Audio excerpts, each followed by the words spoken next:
하나님 아버지, 오늘 예배를 통하여 주님이 이 땅에 오신 목적을 알게 해주시고 깨닫게 하여 주시옵소서.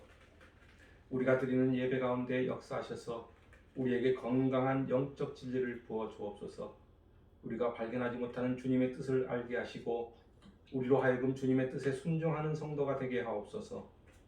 오늘 말씀을 통하여 우리가 나아가야 할 길이 어떤 길이며 우리가 어떤 모습으로 살아야 할 것인가를 말씀하여 주옵소서. 주님을 믿는 자녀들이 세상의 본이 되게 하시고 우리의 삶을 통해 세상 사람들에게 믿음을 전하게 하여 주옵소서. 코로나19로 많은 사람들이 어려움 속에 살아가고 있습니다. 어렵고 힘든 싸움을 하고 있는 사람들에게 용기와 힘을 주시고 모든 일상이 온전히 회복되게 인도하옵소서. 감사하며 예수님의 이름으로 기도드립니다. 아멘. 오늘 하나님이 우리에게 주신 말씀은 마가복음 9장 2절부터 13절까지 말씀입니다. 교독하도록 하겠습니다. 엿새 후에 예수께서 베드로와 야고보와 요한을 데리시고 따로 높은 산에 올라가셨더니 그들 앞에서 변형되사 그 옷이 번체가 나며 세상에서 빨래하는 자가 그렇게 희귀할 수 없을 만큼 매우 이어졌더라. 이에 엘리야가 모세와 함께 그들에게 나타나 예수와 더불어 말하거늘 베드로가 예수께 고하되 랍비여, 우리가 여기 있는 것이 좋사오니 우리가 초막 셋을 짓되 하나는 주를 위하여, 하나는 모세를 위하여, 하나는 엘리야를 위하여 하사이다 하니. 이는 그들이 몹시 무서워하므로 그가 무슨 말을 할지 알지 못함이더라. 마치 구름이 와서 그들을 덮으며 구름 속에서 소리가 나되 이는 내 사랑하는 아들이니 너희는 그의 말을 들으라 하는지라. 문득 둘러보니 아무도 보이지 아니하고 오직 예수와 자기들 뿐이었더라.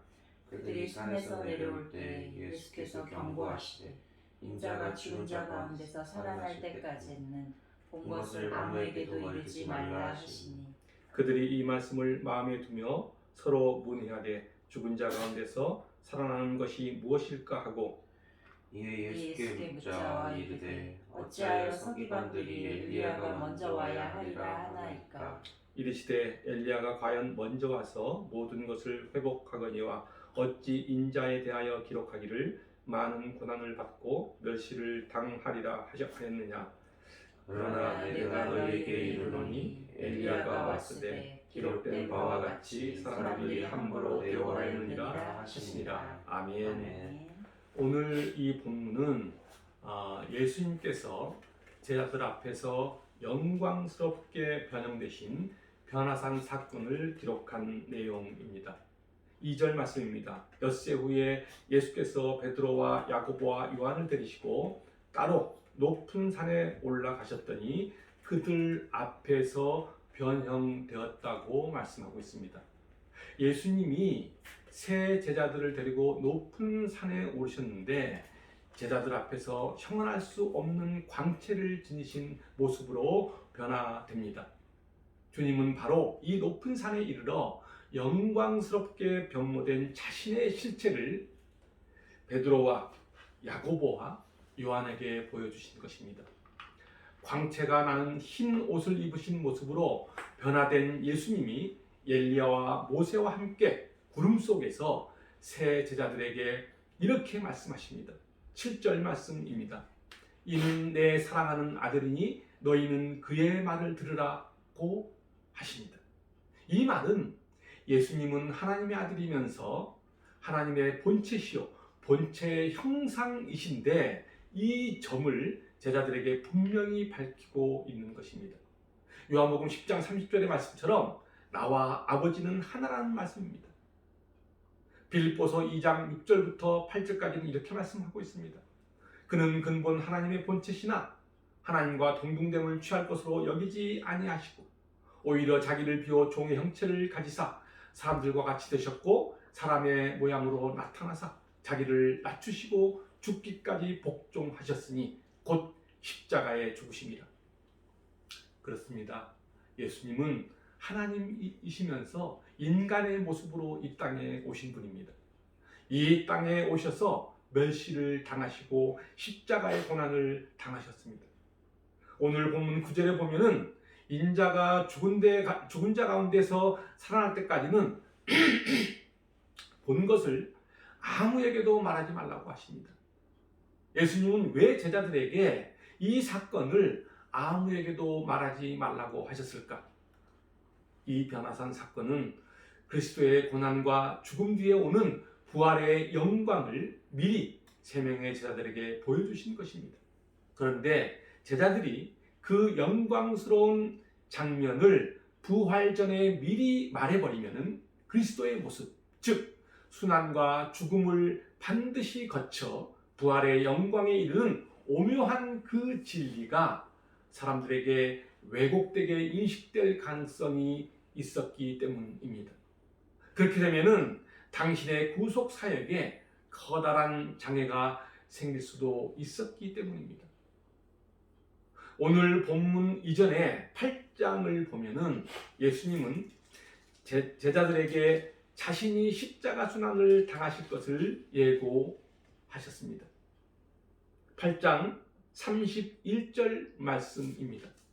인자가 많은 고난을 받고 장로들과 대제사장들과 서기관들에게 버림받아 죽임을 당하고 사흘 만에 살아나야 할 것을 비로소 그들에게 가르치시되, 그러자 베드로는 어떻게 이야기합니까?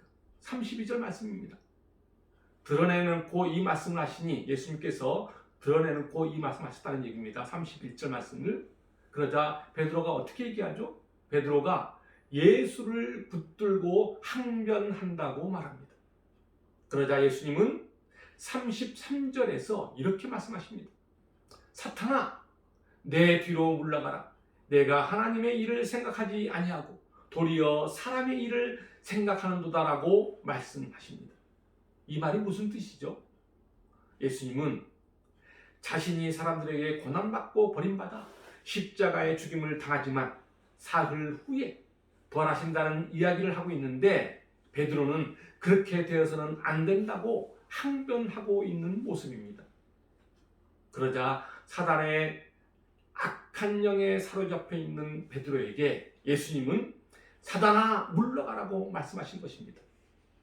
악한 영으로 인해 베드로는 예수님의 구속 사역을 방해했던 것입니다. 처음에는 이와 같은 사실을 악한 영으로 인해 깨닫지 못했으나 예수님의 부활 이후 깨닫게 되어 베드로 후서에 베드로는 이렇게 기록하고 있습니다. 베드로후서 1장 16절부터 18절 말씀입니다. 우리 주 예수 그리스도의 능력과 강림하심을 너희에게 알게 한 것이 교묘히 만든 이야기를 따른 것이 아니요, 우리는 그의 크신 위임을 친히 본 자라. 지극히 큰 영광 중에 이러한 소리가 그에게 나기를, 이는 내 사랑하는 아들이요 내 기뻐하는 자라 하실 때 그가 하나님 아버지께 존귀와 영광을 받으셨느니라. 이 소리는 우리가 그와 함께 거룩한 산에 있을 때에 하늘로부터 난 것을 들은 것이라. 예수님의 변화산 사건은 인류 구원의 사명을 감당하시기 위한 고난과 죽음의 길로 행하시는 예표입니다. 미리 제자들에게 이러한 것을 보여주신 것입니다. 그런데 제자들은 이러한 사실을 깨닫지 못할 뿐만 아니라 엉뚱한 소리를 하고 있습니다. 오늘 본문 다시 5절 말씀입니다. 베드로가 예수께 고하되 랍비여, 우리가 여기 있는 것이 좋사오니 우리가 초막 셋을 짓되 하나는 주를 위하여, 하나는 모세를 위하여, 하나는 엘리야를 위하여 하사이다 하니, 베드로는 주님과 모세와 엘리야를 위한 초막집을 짓자고 제안하고 있습니다. 이 말이 무슨 뜻이죠? 베드로의 이러한 제안은 그가 하나님의 일보다는 사람의 일을 더 중요하게 생각한다는 증거입니다. 베드로는 불과 일주일 전에 예수님으로부터 십자가의 순환 예고를 듣고 이를 만류했다가 사단아 내 뒤로 물러가라는 충격적인 이야기를 들어야 했습니다. 그럼에도 불구하고 그는 또다시 사람의 일을 생각하고 있는 것을 볼 수 있습니다. 예수님은 지금 모세와 엘리야와 더불어 제자들에게 십자가의 대속 사건에 대하여 말씀하고 있습니다. 그런데 제자들은 이러한 소리가 들리지 않았던 것입니다. 오직 변화산에서의 영광만 보일 뿐이었습니다.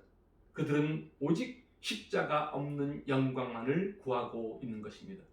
그래서 그들은 여기 있는 것이 좋겠다고 말합니다. 이들에게는 십자가가 없는 믿음만 있었던 것입니다.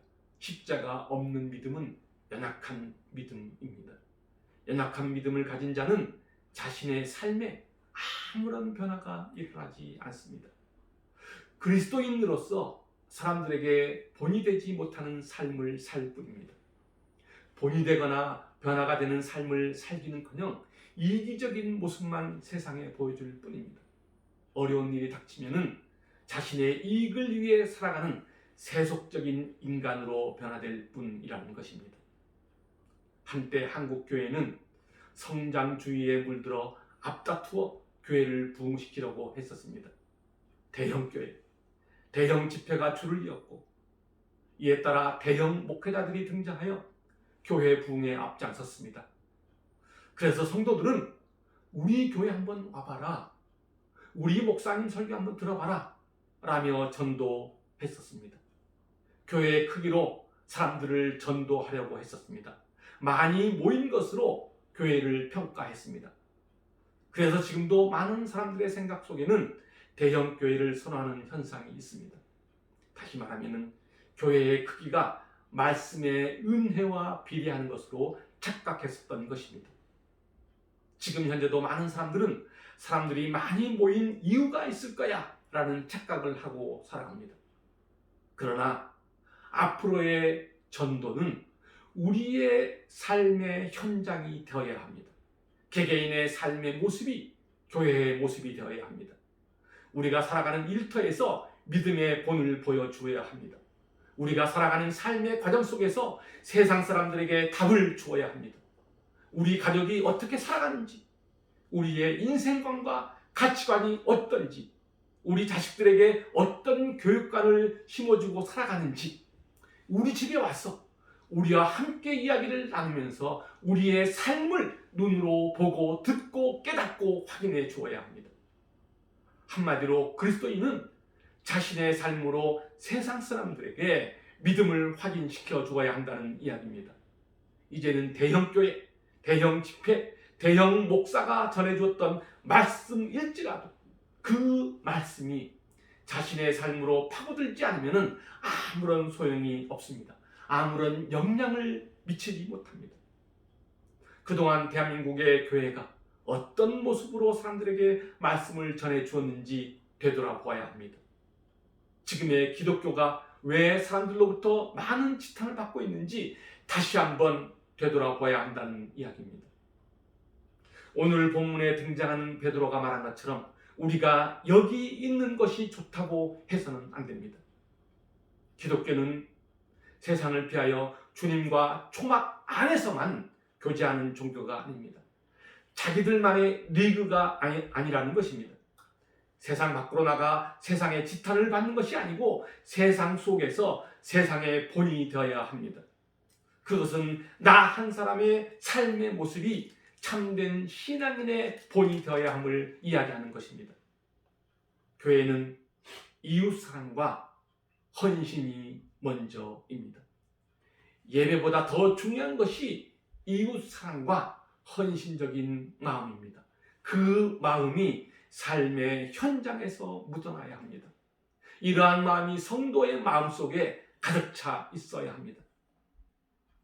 교회는 세상의 빛과 소금이 되어 하나의 미랄로 세상에서 썩어져 가기 위함으로 존재합니다. 마태복음 5장 13절부터 16절에서는 이렇게 말씀하고 있습니다. 너희는 세상의 소금이 만일 그 맛을 잃으면 무엇으로 짜게 하리요? 후에는 아무 쓸데없이 다만 밖에 버려져 사람에게 밟힐 뿐이니라. 너희는 세상의 빛이라. 산 위에 있는 동네가 숨겨지지 못할 것이요 사람이 등불을 켜서 말 아래에 두지 아니하고 등경 위에 두나니 이러므로 집안 모든 사람에게 비치느니라. 이같이 너희 빛이 사람 앞에 비치게 하여 그들로 너희 착한 행실을 보고 하늘에 계신 너희 아버지께 영광을 돌리게 하라. 그렇습니다. 하나님께 영광 돌리는 것이 바로 우리의 삶의 모습이 되어야 합니다. 다시 본문 8절 말씀입니다. 8절 말씀. 문득 둘러보니 아무도 보이지 아니하고 오직 예수와 자기들 뿐이었더라. 제자들이 정신을 차려보니까 그들이 보고 섬기고자 했던 모세나 엘리야는 보이지 않고 오직 예수님만 보인다는 것입니다. 두렵고 영광스러운 하나님의 구름도 보이지 않습니다. 이 말이 무엇을 의미합니까? 그것은 바로 우리의 신앙 대상이 오직 예수 그리스도뿐임을 보여주고 있는 것입니다. 신앙이라는 이 단어의 뜻은 무엇을 앙망하고 바라본다는 의미를 가지고 있습니다. 우상을 섬기는 사람은 우상만 바라봅니다. 세상의 명예나 권력을 바라보고 사는 사람은 그것만 바라봅니다. 그러나 예수를 믿는 사람은 오직 예수 그리스도만 바라보아야 합니다. 히브리서 12장 2절 말씀입니다. 믿음의 주요 또 온전하게 하시는 이인 예수를 바라보자. 그는 그 앞에 있는 기쁨을 위하여 십자가를 참으사 부끄러움을 개의치 아니하시더니 하나님 보좌 우편에 앉으셨느니라. 그렇습니다. 성도들은 그 신앙의 초점이 오직 예수 그리스도에게만 맞춰야 합니다. 그래야 영원한 진리를 얻을 수 있으며 영원한 안식을 누릴 수 있기 때문입니다. 그러나 우리가 참된 신앙생활을 한다고 하더라도 우리의 인생에 찾아오는 시련이나 시험은 피할 수가 없습니다. 우리는 인생을 살아가면서 여러 가지 시험과 낭만과 고난을 겪으며 살아갈 수밖에 없는 존재입니다. 그러나 주님은 우리에게 감당하지 못할 시험을 허락하시지 않으시는 분이라는 사실입니다. 다시 회복시키시는 분입니다.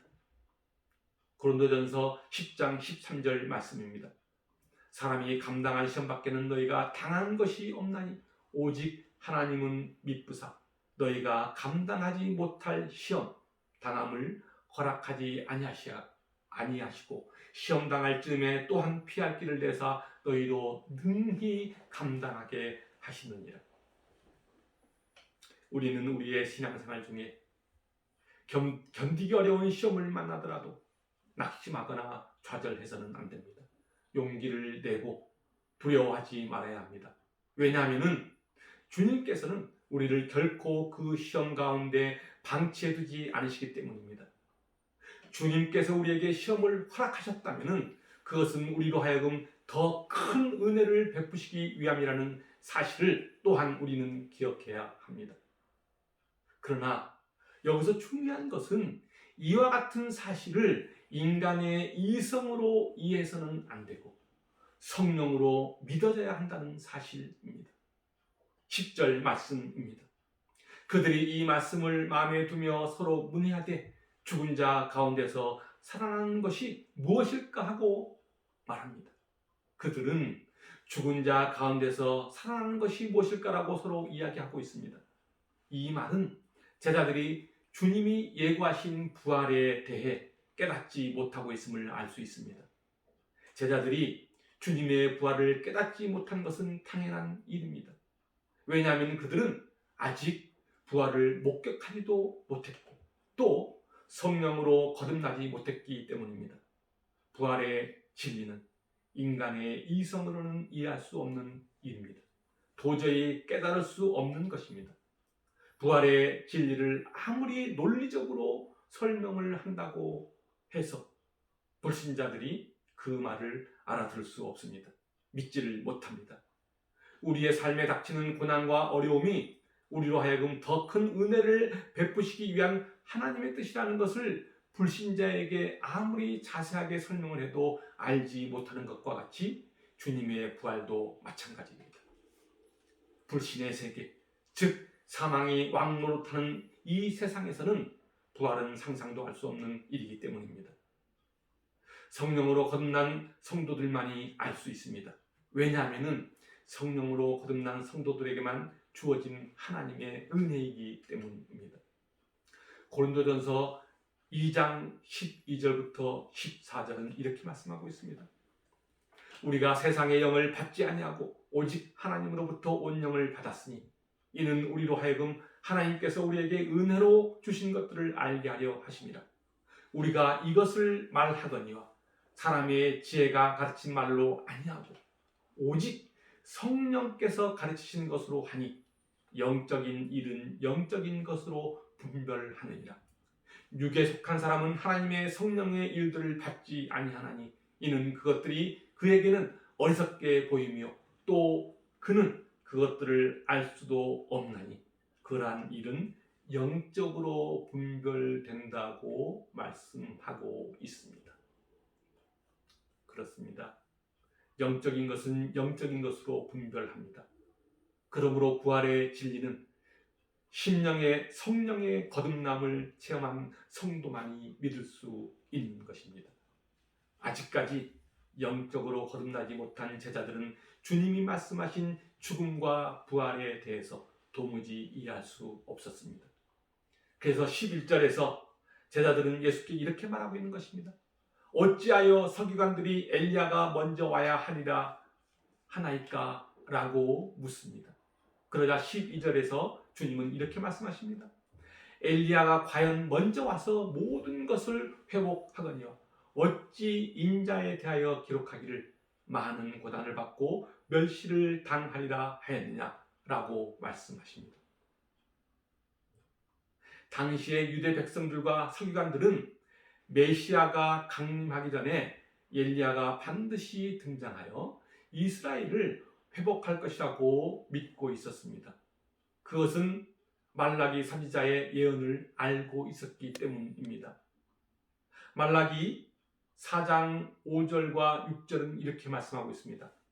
보라, 여호와의 크고 두려운 날이 이르기 전에 내가 선지자 엘리야를 너희에게 보내리니 그가 아버지의 마음을 자녀에게로 돌이키게 하고 자녀들의 마음을 그들의 아버지에게로 돌이키게 하리라. 돌이키지 아니하면은 두렵건대 내가 와서 저주로 그 땅을 칠까 하노라. 예수님 당시 서기관들은 이 말라기의 이 말씀에 근거하여 메시아가 오시기 전에 엘리야가 먼저 온다고 백성들에게 가르쳤습니다. 그래서 그들은 정치적 해방을 가져다 줄 메시아를 기다렸습니다. 그러나 그들은 고난당하는 메시아, 종의 모습으로 이 땅에 오시는 메시아는 생각하지도 못했던 것입니다. 왜 그랬을까?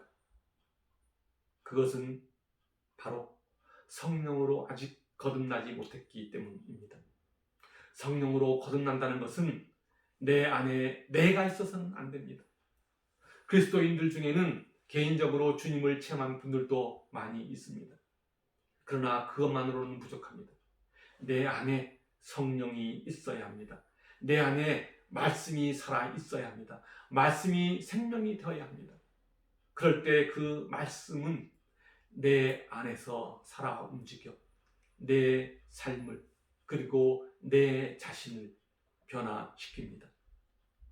한 사람의 삶이 아름답게 변화되어 세상의 본이 되는 것은 성령의 인치심으로 말씀이 생명이 될 때 가능한 것입니다.